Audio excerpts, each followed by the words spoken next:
Tibet changed my life. I've never looked at the world the same way since. If you want to touch the deepest part of your soul, visit this land. The roots of spirituality are here. The sights and landscapes are breathtaking. When I came, many things were on my list to see. The temples and palaces of Lhasa, the once forbidden city, and a less-traveled trek to Everest Base Camp to see the spectacular north face of the highest mountain in the world.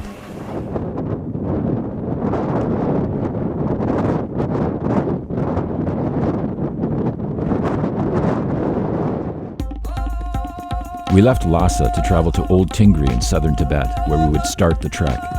Traveling through high passes in the towns of Gyantse and Shigatse, getting a real feel for the remoteness of this place and the spiritual energy from its people.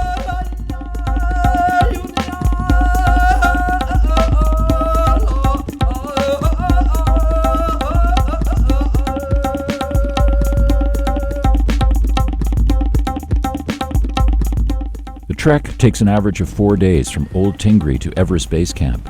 We were on a tight schedule with an overland trip to western Tibet for the Sagadawa festival at Mount Kailash afterwards. We would complete the trek in 3.5 days, long days of walking on the roof of the world.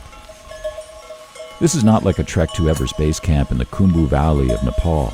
No rhododendron forests, great lodges, or hot showers. This is the high desert. A daily average altitude of 4,500 meters, little vegetation, and very few people. Some wildlife, which we had no luck spotting. But it's beautiful, so quiet and peaceful. I think it's still the quietest place I've ever been. You can imagine being a Tibetan in another time, crossing this plain with your goats, sheep, or maybe yak, on a pilgrimage to Lhasa in hopes of seeing the Dalai Lama.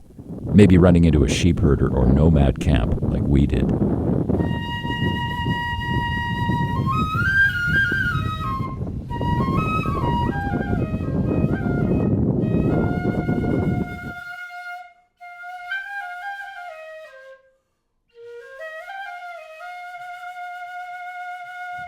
And we've been off the Old Tingri route for a while. We've joined the main route now into the base camp of Mount Everest.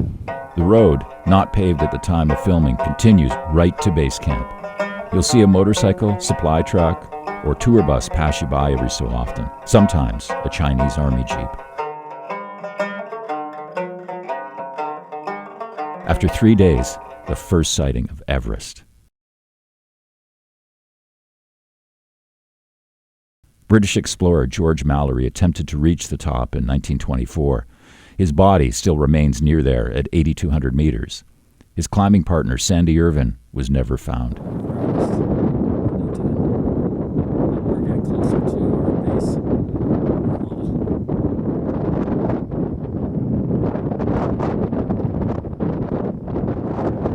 The North Face.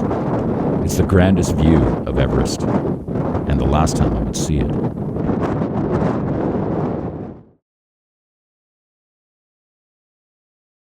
And it has snowed overnight. Disappointed by the turn of weather, I wouldn't get the great trophy shots of the North Face from the base camp.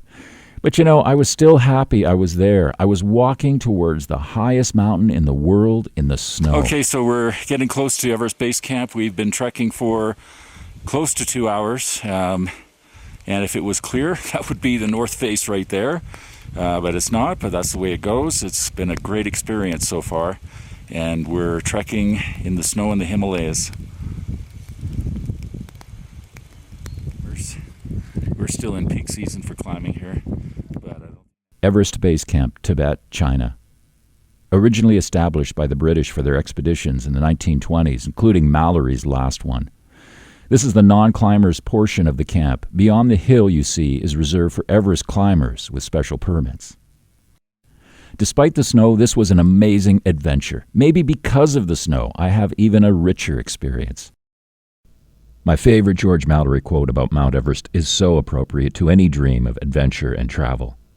So if you cannot understand that there is something in man which responds to the challenge of this mountain and goes out to meet it, that the struggle is the struggle of life itself, upward and forever upward, then you won't see why we go.